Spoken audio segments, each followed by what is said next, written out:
Hello and welcome to the debate. I'm your host Sana Makbool with you at PTV World. In today's show, we're going to be taking a look at the important and developing situation between India and Pakistan, particularly, of course, how as we move ahead with the ceasefire mediated by the US after the Indian aggression and Pakistan's befitting response, there still seems to be rhetoric coming in from India, from the Prime Minister, that points towards statements like Operation Sindoor continuing, even though, of course, we also know that both sides have also been communicating with each other, and particularly with reference to moving away from the borders and reduction of troops, and something that has also been verified. At the same time, of course, this stance is also harming the current situation. Pakistan has responded befittingly, saying that they are prepared for any kind of thwart or a misadventure towards Pakistan, as they have done so in the past. But this is, of course, an important preferred way forward for Pakistan to move ahead with dialogue, and for the international community also to understand and realize with credible evidence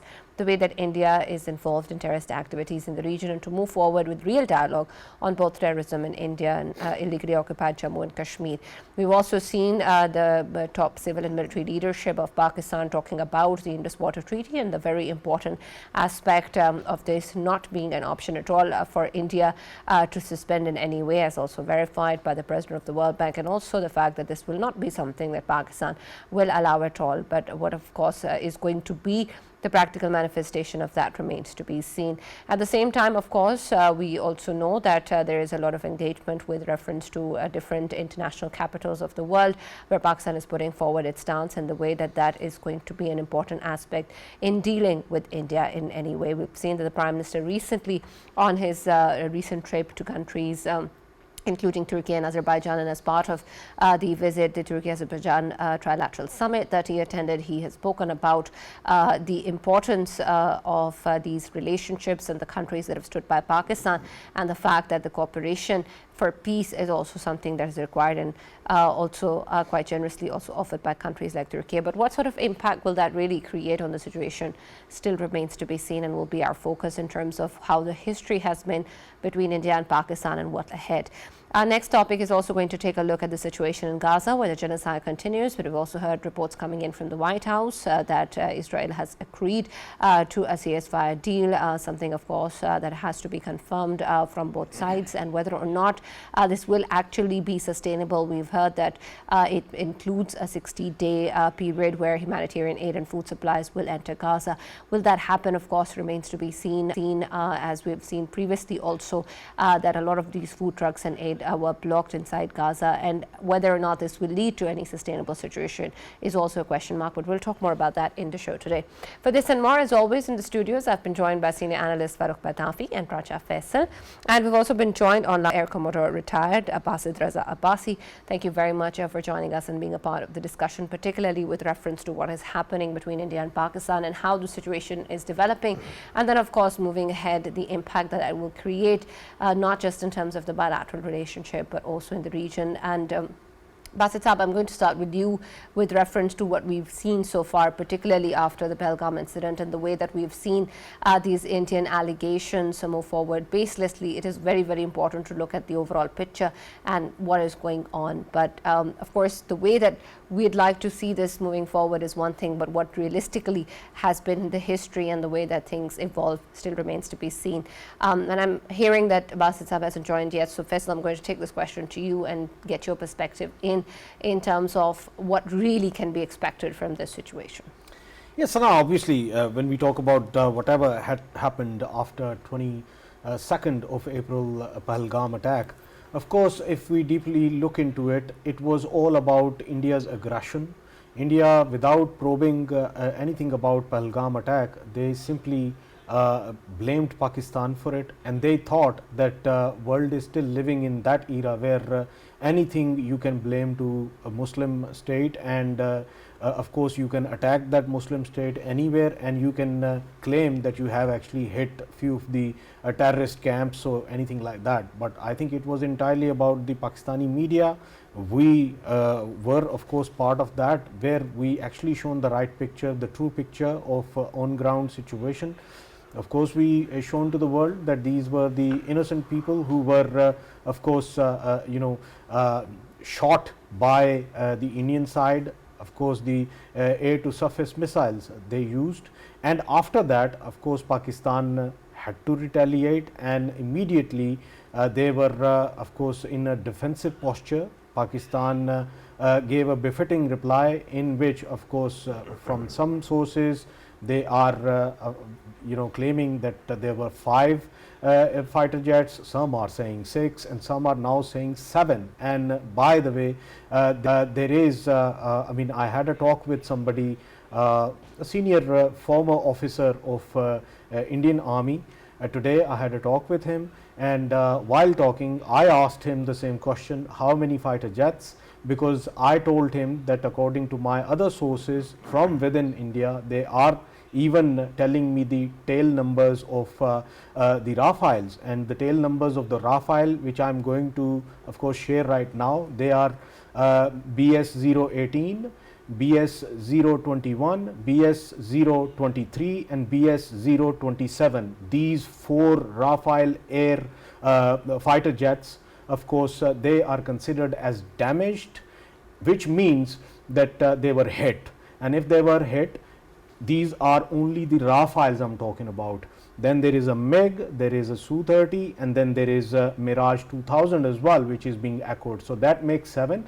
And when we talk about 7 plus 1, that one was the very night one of their drones was shot by our Air Force as well.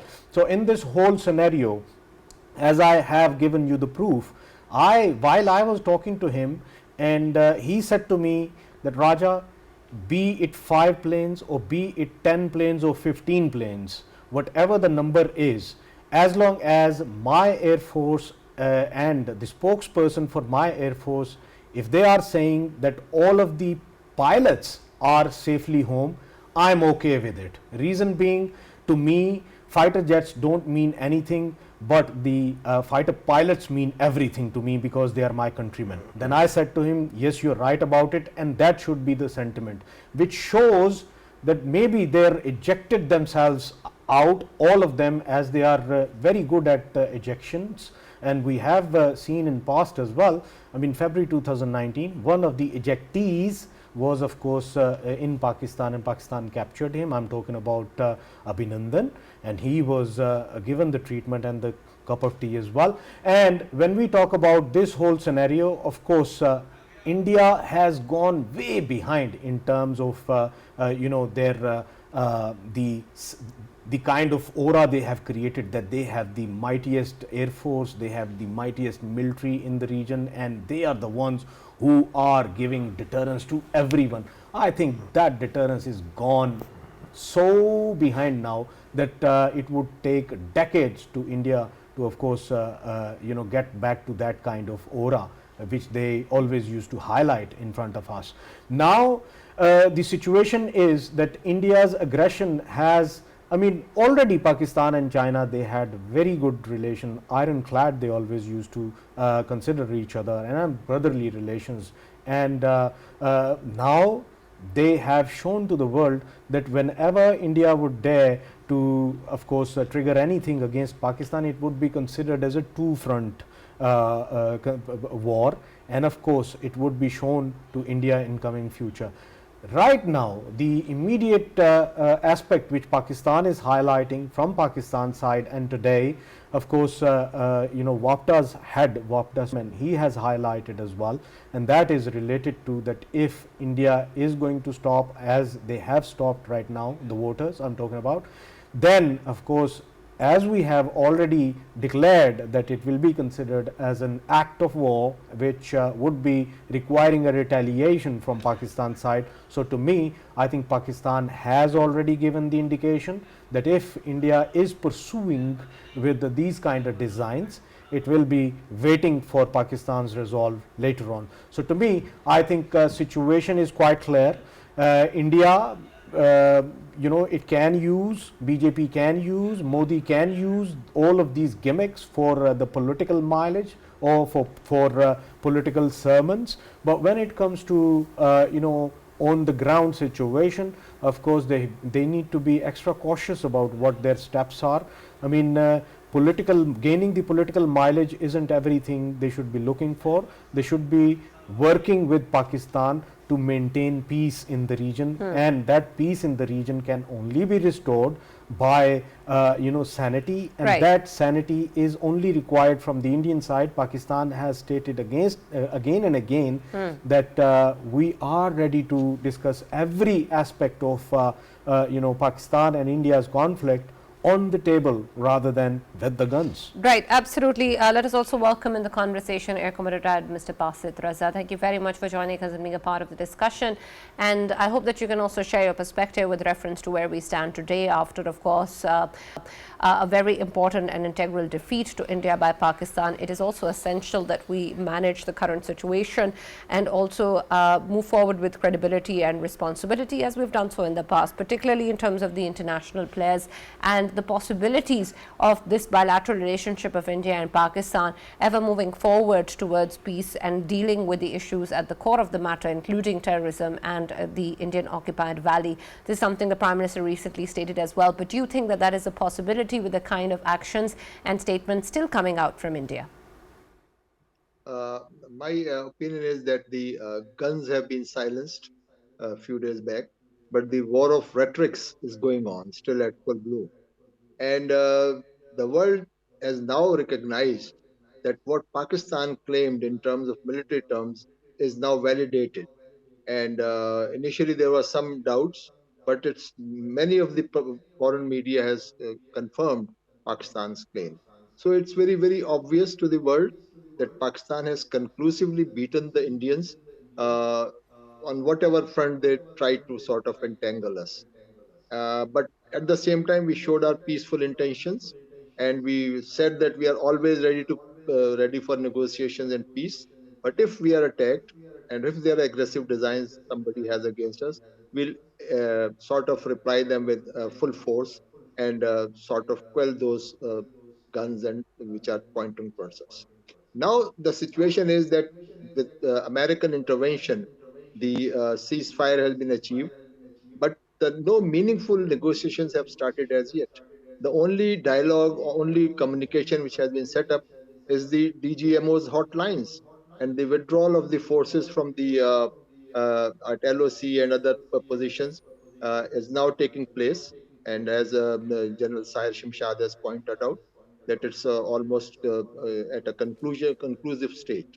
But if we talk of negotiations, I'm very sure that India will not come to negotiations because they want to buy time. They want to sort of put in place some mechanism to withhold water, which is Pakistan's share. And perhaps now is the season when the glaciers are melting and the water inflows are already sort of increasing, but they are waiting for the time when the water flows from other sources will reduce. And that is the time they want to apply that stranglehold. Pakistan has made it very clear that any stoppage of our share of water, as per its water treaty, is an act of war. It's a red line for us. And on the other side, India has mentioned that any attack which takes place inside India, which they have always blamed on Pakistan, which they have never been able to prove, will generate a response from them. So, from both sides, there are ample warnings that hostilities have only been suspended, they have not ceased to exist. And they cannot, because the main point of dispute, the main contention, the Kashmir stands unresolved. And India, I would say that more than the military front, they have received a severe setback at the diplomatic front. They're all what they had gained in terms of political terms. They have lost in these 4 days. They first, I can narrate few points.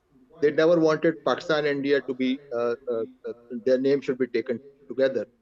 Previously, about 10 years back, there was talk of Indo-Pak dispute, but they sort of prevailed on the American and European administrations that dehyphenated.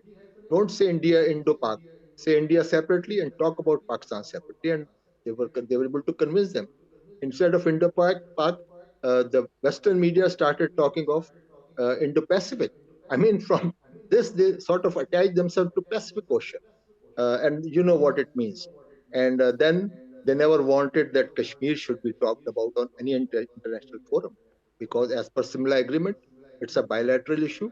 and they are very firm that UNO resolutions lie behind us, because now we have decided, the two countries, that it should be bilaterally resolved. And look at Mr. Trump. He talks during those days of hostilities and after that, their main dispute is Kashmir, and I am also ready to sort of intervene and sort of settle them. Although he has not sort of taken any concrete steps in that direction. But it has been internationalized. Kashmir has been internationalized.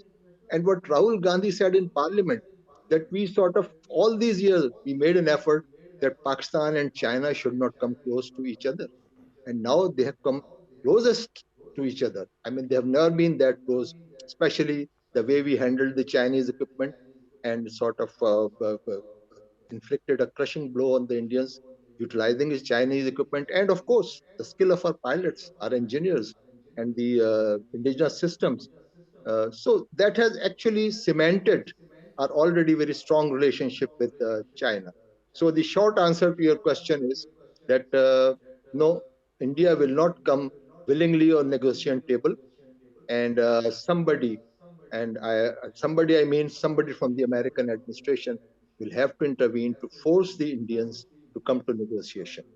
At the moment, what we see, that the Emperor Modi has sent his gladiators, led by eloquent Mr. Shashi Tharoor, to sort of win the war of rhetorics. But all the classical Victorian English that Shashi Tharoor uses, and the flurry of metaphor, cannot hide facts. So let him. The bar of glib cannot hide all the facts, and the world already knows what facts are. So I think Pakistan and the world will have to wait and sort of take some action for to bring the Indians on negotiation table at an appropriate level, because these red Right. lines, they cannot be altered at foreign secretary or foreign minister's level. It has to be at the talks at the highest level. Right, absolutely. Farooq, I have two questions for you. One, Right. the power of articulation may not be enough, as Air Commodore Sab was pointing out, but Oxford English. is the power of facts also enough? Of course, Pakistan is putting forward credible evidence, but will that also be sufficient? And secondly, does India have does the US actually have the power, the influence, or the willingness to actually force or influence India to come to the table? Right, Sana, thank you very much for the questions. First of all, regarding force of facts, let me actually very humbly say that since when have Indians been living in real world? They are entitled to their own facts now, it seems, and they keep on actually progressing on with that kind of reality. The world sees them for whatever they are, but unfortunately, their self-awareness has really taken a tumble. Regarding one more thing, Faisal keeps on actually bringing up Oxonian, English, and I don't know what he has got against Oxford University, because Oxford is one of the leading and the best universities in the world, gold standard. So let us acknowledge that we don't hold any grudge against such a university. Also, Faisal said that we are part of the media, right? That actually fought back. Let me be a little humble and just point out that this channel, and particularly this program, was leading the charge. And you can ask anybody in the world whosoever watches Pakistani media, they will confirm it. If you still want to go and check, just do one thing. Compare the timelines. The talking points appeared in hour, 2 hours of transmission first than any of other Pakistani channels. So whether the government of Pakistan, PTV, see that or not, but this is a fact. Regarding India, Sana, and that is something very interesting, right? India seems to have exposed its irrationality. It seems to have exposed also its family and friend network around the world, its influence campaigns, so to speak. So I think that the US might not have that kind of capacity to pressure India into doing something that India does not want to. But there is some very interesting dynamic that is going on within India, and you have to look at that also. I'm going to talk about the US and this FNF network also, but first, very quickly, I just wanted to point it out point out that Indians seem to have lost any kind of relationship with facts. On one side, they seem to be indicating that they understand what kind of losses they have faced. For example, Rajnath Singh, the defense minister, surprisingly after this drubbing, he is still the defense minister, but that defense minister now says that next time we are going to fight with Pakistan, it is Navy that is going to take charge, right? Okay, you have seen the tin boxes that were flying, attacking Pakistan. Now let us also see what you make of the dust buckets you call your boats. We see your challenge and we will double that also. But regarding the overall situation, on one side they seem to keep on torturing themselves.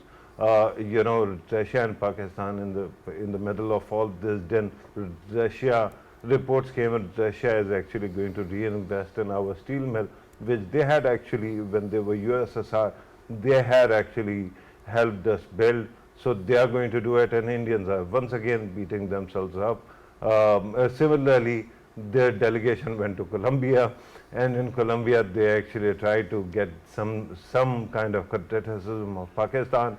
What happened was that Colombia ended up expressing solidarity with victims of India's atrocities recently in Pakistan in Operation Sindoor. So with that kind of state of affairs, they seem to be actually creating their own world, and that world is also shrinking. On one side, the concern right now, although I have seen the statement from our Chairman Joint Chief of Staff Committee, and I have also seen certain low-level officials from India actually talking about agriculture returning to the areas where they were earlier fighting. So that seems it is clear that India and Pakistan both are sticking with the ceasefire. But on the other side, there is one irrationality that will tell us whether there are any safeguards in Indian government or not. Narendra Modi seems to be under huge pressure. Like Faisal was talking to Indian defense officials, I spent the whole day talking to Indian diaspora, especially people who are part of the Fortune 500 companies, and they were telling me that within their diaspora there is anger, because not because India started a wrong war, not because the media was exposed the way it was exposed, but because they actually declared a ceasefire. So these people have inhaled this propaganda, and they keep on thinking that India was winning, and somehow Donald Trump actually found a solution for Pakistan. So on the other side, you see what is happening with USA also. And there's a very interesting thing that seems to have happened from Russia. There was Sergei Lavrov actually made a statement about an old body that is now abandoned, that had China, India and Russia. So now Indians are saying that, oh, maybe we should be going that way. And why? I mean, they have seen Chinese capabilities also. But that doesn't mean they're not trying to punish President Trump for just saying something that was true, right? They have this manipulation capacity to play with America's bond market or treasury, so to speak. So they have resumed dumping that. And then you saw Elon Musk actually walking out because of their budget, bill that was passed from one house and it is going to be passed by the other. And the fact is that they are just trying to create problem for President Trump. As I pointed out yesterday, he is a honey badger, he is a counterpuncher. Nothing will come of this. Okay, Faisal, I want your take on this too, and add to that when we talk about what Air Komar was referring to as the internationalization of the Kashmir issue. That's essential, that's very, very important. But has that significantly, fundamentally changed in the ways that international bodies like the UN and other countries such as the US are looking at this issue? Yes, Anna, obviously when we talk about Indian illegally occupied Jammu and Kashmir, at the same time we know that IWT has everything to do with that conflict as well. And we already know that Ajay Banga, who happens to be one of the favorites of the current BJP setup of India, and they used to hail that he is son of ours, and now he himself has said that India unilaterally can't do anything about IWT, because there are two more parties to it. One of them is of course Pakistan, and then the second party to it is World Bank itself. So when it comes to showing to the mirror, of course already Indians are seeing that mirror being shown by of course World Bank. And when we talk about the other organizations, of course now they have started highlighting again and again the issue of the actual issue of Kashmir, where India has stationed more than 900,000 troops, and it happens to be one of the most militarized zone in the world. And the only reason behind that could be that of course they are forcing people to submit to them. There is no other reason that this number of troops can be there. And now people, the world has started realizing that. Earlier Air Commodore was rightly pointing out that they used to feel bad about it, that whenever the Western countries, they used to consider Indo-Pak as the joint phrase as Indo-Pak crisis, and they didn't like it. And slowly as the Western world was looking after their economic endeavors, and they saw India to be a challenger to the Chinese in the region, and they saw India that could turn out to be, I always say that it is a billionaire in terms of population, and it's the only the second billionaire in the world in terms of population after China.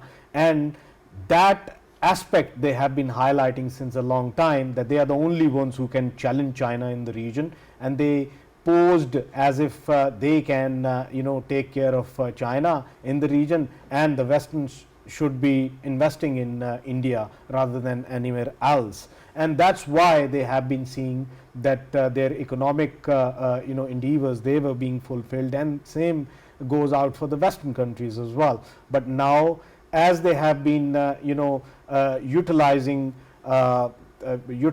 this leverage which was provided by the Western countries to hit the Western countries themselves, of course we know that Khalistan movement leadership that was being victimized, being hit by raw inside the Western capitals, and that did not the Western countries did not like it. And the Five Eyes we always talk about, they sat down together and they actually came up with this idea that I think India has started broadening their shoulder more than their coat. So now they have told them that this is where you stand and that's how you should be behaving. And as Air Commodore rightly pointed out, that the phrase Indo-Pak used to hit them very badly. Now intentionally the Western countries, especially the White House, in their statements they always say Pakistan and India. They don't say India and Pakistan. They take Pakistan's name first, and even this has been highlighted in Indian media, that why they are taking Pakistan's name first and second ours, because the reason is that in this whole fuss, Indeed. The only country that has been behaving like a mature country, right, behaving with the diplomatic means, that was Pakistan, not India. India was just behaving like a child who has just lost the cricket match and he's just after the pitch and he's trying to destroy the pitch just because he lost the match. Right, another sensitive point that you touched. Commodore Basit, I want your take also on when we speak about the fact that there is a lot of credibility and responsibility that has been shown by Pakistan, and of course the value and importance and geopolitical stance of Pakistan has also been affected. I want your take on how does that directly impact the way that defense cooperation exists between countries and India, and between countries and Pakistan. And then also in light of the kind of evidence that we put forward of state-sponsored terrorism coming in from India, will there be any shift in the ways that countries are cooperating in the defense sector with India? Actually, the problem is that despite all their follies, America has a better and stronger economy. And it's said that the morality is on the side of the heavier artillery. So it's the world is now led by economic interests, and India is better able to serve economic interest of the Western powers than Pakistan could ever manage. So that is the problem, because Pakistan, whatever arms and ammunitions we have got from China, because the Western sources, they actually we tried to get some of them their equipment, but they denied us, and we were perforce. That was the only option left for us. But as luck would have it, this 4 days saga has actually enhanced the value of Chinese equipment. I would not say enhanced. Actually, it has made the world realize the true potential of the Chinese war equipment and their technology and their advancement that they have achieved. The world was aware of it, but they were shy to recognize it. Now it has become so evident that it is undeniable, and Pakistani pilots played a very significant role in that. So after that, now that your question was that related to the defense industry, so I don't see that dynamics changing very much. The West would not sort of still wouldn't give us, because that displeased India, and they have got better opportunities to sell their equipment to the Indians because they have deeper pockets. So that is the short answer for that. And as far as the change of political environment is concerned, I think there are many positive indicators for Pakistan. I think the most significant was when the Afghan foreign minister, Pakistan foreign minister, was sitting in Beijing with the Chinese foreign ministers. And you know that animosity, the feeling of animosity towards the which was sort of had cropped up unnaturally, I would say, between Pakistan and Afghanistan, that has mellowed down. And there are talks, I heard of the news today, that Pakistan is sort of sending its ambassador. Perhaps they'll upgrade the person, the counselor, the or charge affair, whatever level our official is there in Kabul. Either he'll be upgraded to ambassador or a new ambassador will be sent. And Afghan foreign minister is sort of his visit has been planned, and it's going to take place in a few days. And there are certain steps taken by the Afghan government to sort of suppress the Taliban uprisings from there.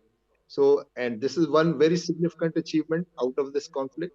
And second is the visit of a prime minister to these four capitals.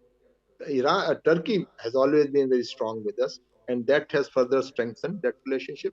And Azerbaijan and Turkey and Pakistan have really sort of moved forward in all fields, be it defense cooperation, be it economic front.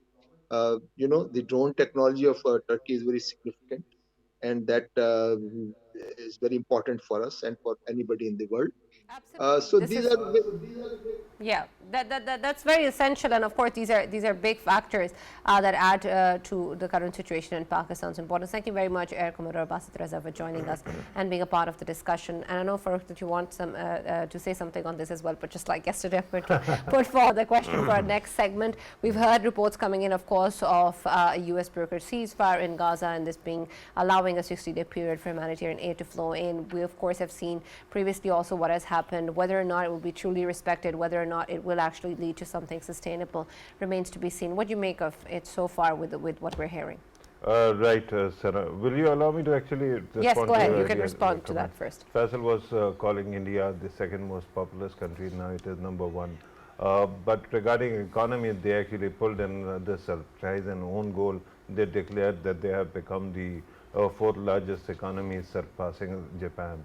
And then they realized that all of that was projections was tomorrow, day after tomorrow, not today. So they keep on scoring on goals. Two very quick things, and that is regarding Golden Dome. India seems to be exposing all cards just to get whatever it wants. President Donald Trump came up with the idea of Golden Dome after the Iron Dome of Israel. It is supposed to be focused on the country, but somehow various publications have started mentioning, oh, India was saying that why not you include Quad into it as well, and why not India also? So that is one thing. And then Narendra Modi seems to be very unpopular within the diaspora and their own hardliner circles. I don't know what becomes of that. Regarding Israel and Palestine, look, at the start of Operation Sindoor or this war that went on, you asked me what I thought of President Trump. And it comes down to one fact, whether you trust his judgment or not. And I told you that I trust his judgment implicitly. So I also trust his judgment in Israel and Palestine, although it was very difficult. These two crazy besties, one India, one Israel, are totally hormonal, they are mental, and they are totally out of control, right? Unfortunately, because they have built up so much rapport with the West, because of that and because of their particular lobbies, they keep on undermining Western desire to see some kind of humanitarian solution to what is happening in Gaza. But we have seen of late that trucks have actually gone in, and that was primarily because of the emphasis of people like President Trump, because of the kind of leadership that was shown by UK, France, and the European Union, and I think and Arab countries.